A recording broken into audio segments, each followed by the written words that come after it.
Hello hello hello 1 to 4 आगे भी। हाँ जी, देखिएगा। अब हमारे पास जो दूसरा चैप्टर है वो आता है आपका ज्वाइंट एंड बाई प्रोडक्ट। उसके बाद 15-15 मिनट के 3 चैप्टर हैं, 3 के 2 चैप्टर बचते हैं। उसके बाद आ जाइए joint and by product. Joint and by product क्या सिचुएशन है हमारे सामने?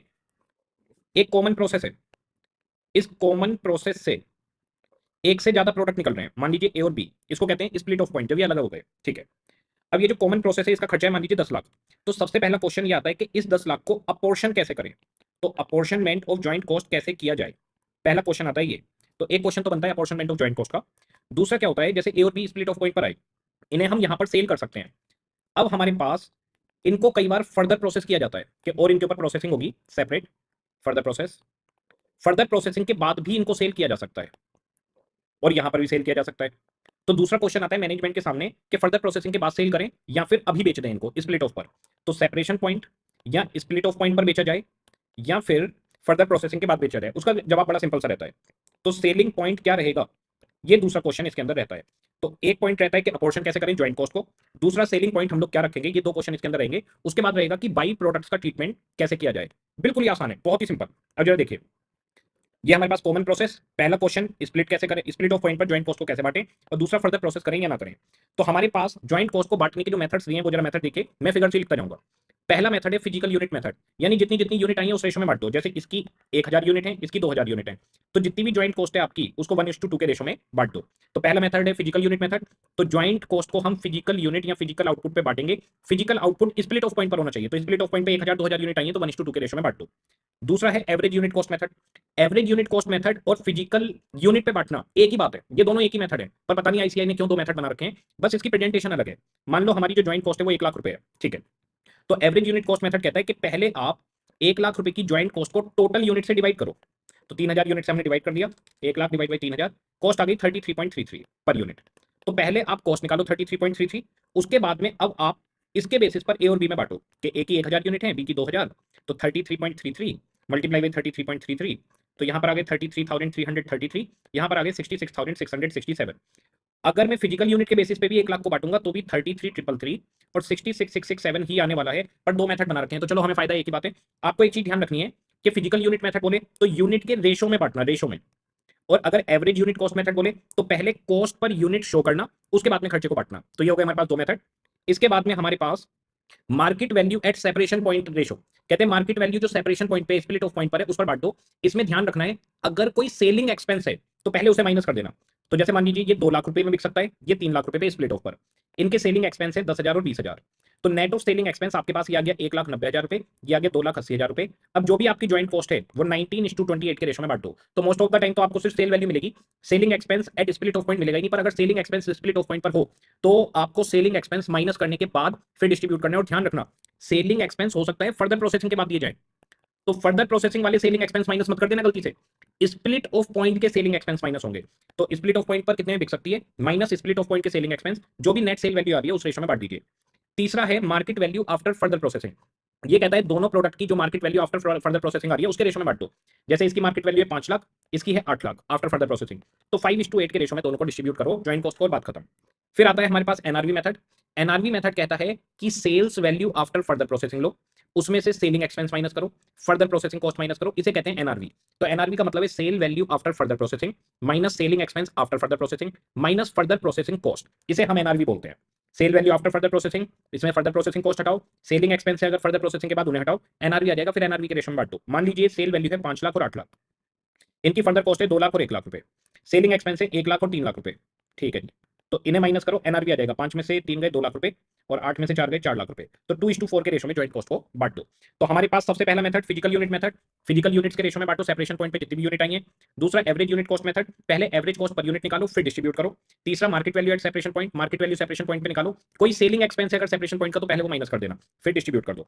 Market value after further processing, after further processing की मार्केट वैल्यू लो, उसके रेशो में बांट दो। एनआरबी एनआरबी निकालने के लिए आप sale value after further processing लेंगे, उसमें से फर्दर प्रोसेसिंग कॉस्ट माइनस करेंगे, सेलिंग एक्सपेंस माइनस करेंगे, एनआरबी आ जाएगा, रेशो में बांट दो ज्वाइंट कॉस्ट को। फिर आता है contribution margin method.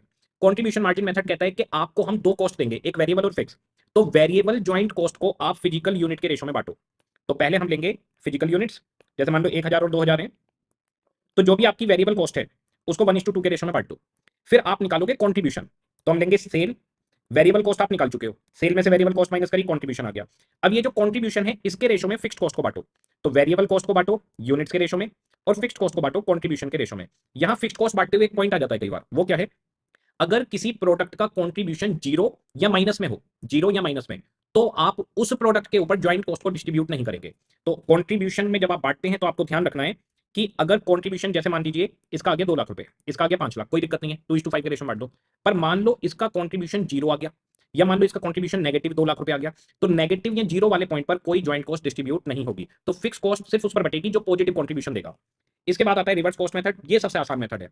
Reverse cost method में क्वेश्चन आपको क्या करेगा, आपको सेल बता देगा, आपको फर्दर प्रोसेसिंग कॉस्ट बता देगा, आपको सेलिंग एक्सपेंस बता देगा और आपको प्रॉफिट भी बता देगा। तो आपको सिंपली क्या करना है, सेल में से प्रॉफिट हटाओ, सेलिंग एक्सपेंस हटाओ, फर्दर कॉस्ट हटाओ, तो क्या बची, ज्वाइंट कॉस्ट। तो इसमें कोई रेशो नहीं लेना होता, बल्कि sale minus profit minus selling expense minus further cost और ज्वाइंट कॉस्ट आपकी आ जाती है। तो जैसे ज्वाइंट कॉस्ट 5 लाख और 3 लाख आ गई, ठीक है जी, हम यहां तक पहुंच गए। कई बार क्वेश्चन के अंदर क्या मिलेगा, आपकी जो ज्वाइंट कॉस्ट है वो मैच नहीं करेगी।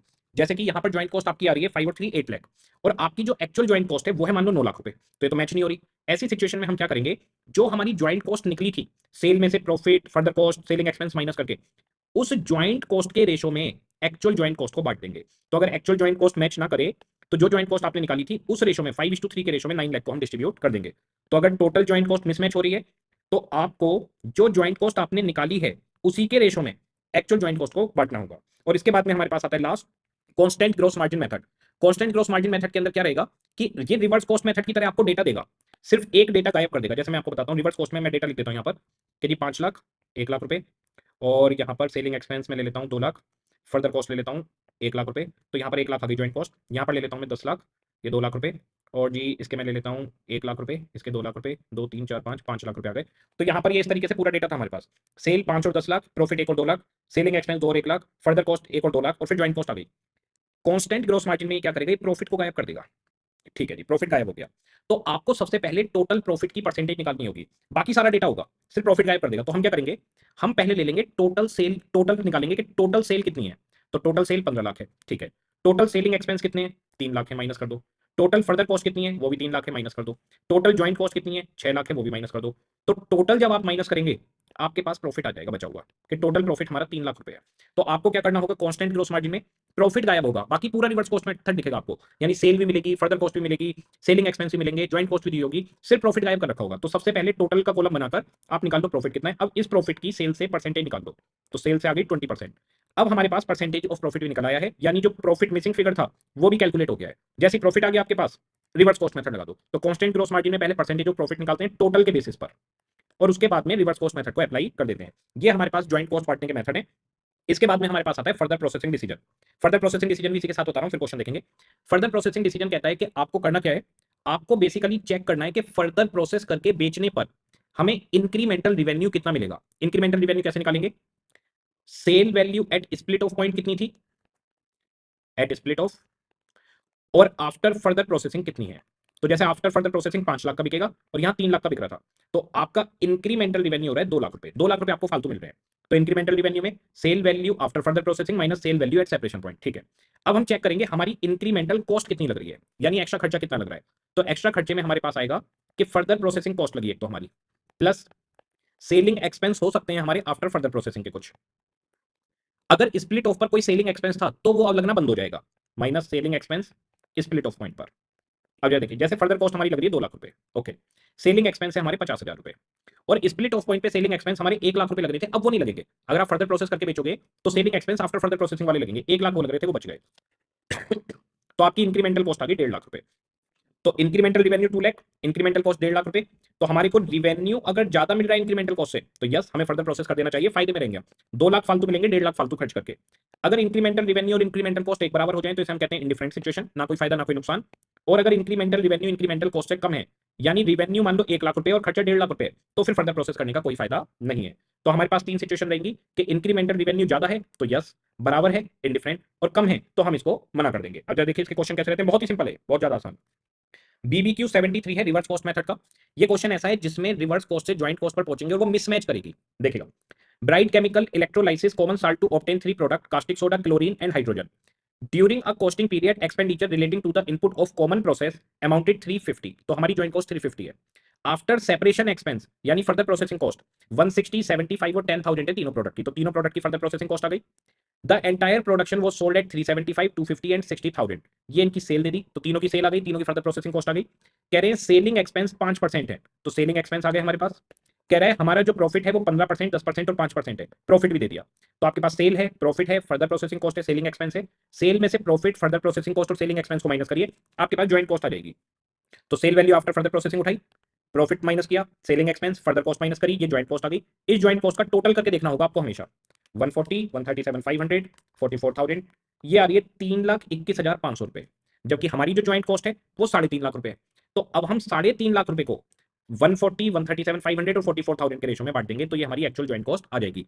अगर हमारी ज्वाइंट कॉस्ट बदलेगी तो हमारा प्रॉफिट भी बदलेगा। इस सिचुएशन में हम सेल में से सेलिंग एक्सपेंस, फर्दर कॉस्ट और एक्चुअल ज्वाइंट कॉस्ट को माइनस करके फिर से चेक करेंगे हमारा प्रॉफिट कितना है। तो ज्वाइंट कॉस्ट अगर मैच नहीं कर रही तो प्रॉफिट में बदलाव करना पड़ेगा। तो सेल में से आप सेलिंग एक्सपेंस, फर्दर कॉस्ट और एक्चुअल ज्वाइंट कॉस्ट माइनस करेंगे, प्रॉफिट आ जाएगा। मेन पॉइंट है कि रिवर्स कॉस्ट से ज्वाइंट कॉस्ट जितनी भी आएगी उसे चेक जरूर कर लेना। अगर मैच हो गई तो कोई बात नहीं, फिर क्वेश्चन यहीं पर खत्म। अगर मैच नहीं हुई तो हमें जो भी ज्वाइंट कॉस्ट आपकी निकली है उस रेशो में एक्चुअल ज्वाइंट कॉस्ट को डिस्ट्रीब्यूट करना पड़ेगा। एक क्वेश्चन है BBQ 74, from the following detail advise whether product should be processed further और नॉट। हम प्रोडक्ट को फर्दर प्रोसेस करें या नहीं। Sale value after further processing और सेपरेशन पॉइंट पे दी हुई है, इन दोनों से हमारे पास इंक्रीमेंटल रेवेन्यू आएगा। 150 और 80, 70,000 रुपए फालतू मिले। 240 और 150, 90,000 फालतू मिले। 70 और 50, 20,000 रुपए फालतू मिले। ये हमारे पास इंक्रीमेंटल रेवेन्यू आ गया तीनों केस का। ओके, अब incremental cost, selling expense after further processing आपके खर्च होंगे और सेलिंग एक्सपेंस सेपरेशन पॉइंट वाले आपके सेव हो जाएंगे। तो ये खर्चा होगा 20,000, फर्दर कॉस्ट 30,000 खर्चा होगा, तो 20,000 खर्च होंगे, 30,000, 50,000 खर्च होंगे, माइनस 15,000 बच जाएंगे, तो आपका खर्चा लगा 35,000 रुपए। ये इंक्रीमेंटल कॉस्ट आ गई आपके पास। यहाँ पर 30 लगे और 80 लगे, 1,10,000 और 20,000 सेव हो गए, तो 90,000 आपके लग गए। ओके, तीसरा केस 12,000 और 35,000, 47,000 लगे, माइनस 7,000 सेव हो गए, तो 40,000 लगे आपके। अब जरा देखिए इंक्रीमेंटल कॉस्ट और रिवेन्यू को कंपेयर करते हैं। इंक्रीमेंटल रिवेन्यू 70, कॉस्ट 35, तो रिवेन्यू बड़ा है, तो यस फर्दर प्रोसेस कर दो। दोनों एक बराबर हैं तो इनडिफरेंट, और इंक्रीमेंटल रिवेन्यू 20 है, कॉस्ट है 40, तो इंक्रीमेंटल रिवेन्यू छोटा है, तो फिर हम फर्दर प्रोसेस नहीं करेंगे। ओके, अब इसके जो क्वेश्चन है वो दिखेंगे कैसे, ये तो बेसिक मॉडल है।